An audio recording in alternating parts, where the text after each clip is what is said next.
And now we're going to talk about some more complicated formulae, for instance, Pearson's correlation of coefficients. So here we're looking at samples where there is both an x and a y value, and we're looking to study the relationship between these two variables. So these are two quantitative continuous variables.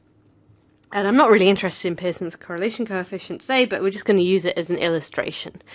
And this coefficient is represented by the letter r, and r can be between -1 and +1. So if r is equal to -1, that means that the values are perfectly lined up and the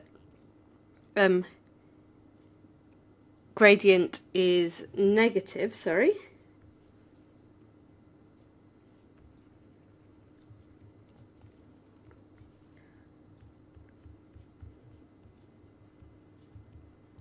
If it's 0, there's no linear relationship, all the points are just dotted around randomly.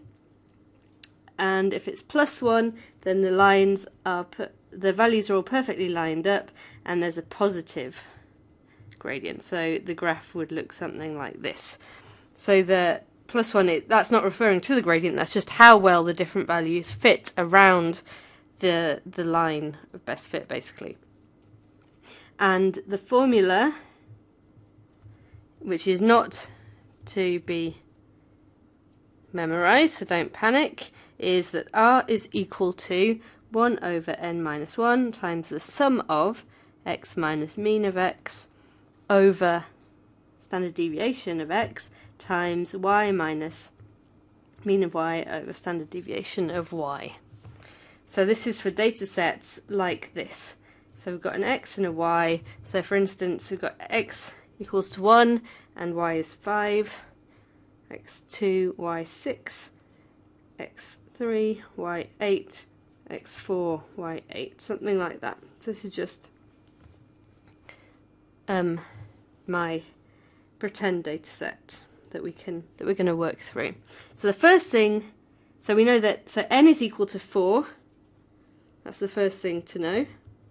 So x1, y5, that is one data point. So n is equal to 4 in this example.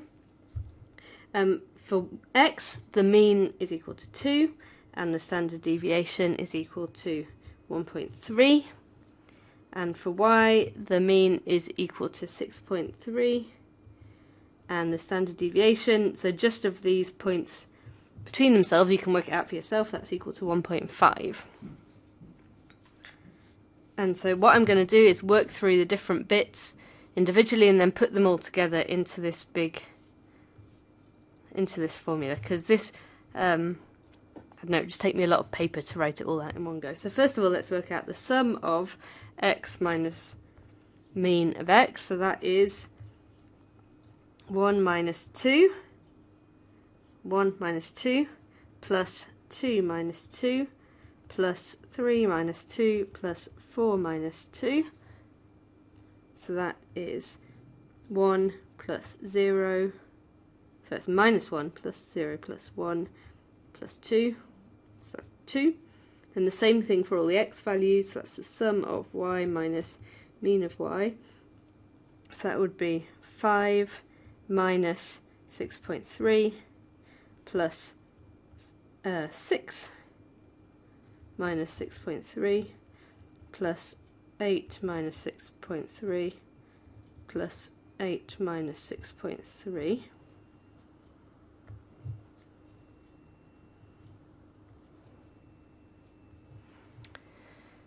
So that is minus 1.13, sorry, minus 1.3.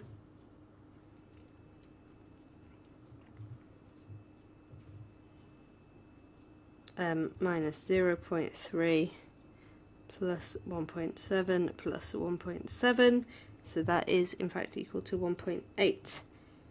Good, so if r is equal to 1 over n minus 1 times the sum of x minus mean of x over standard deviation of x times y minus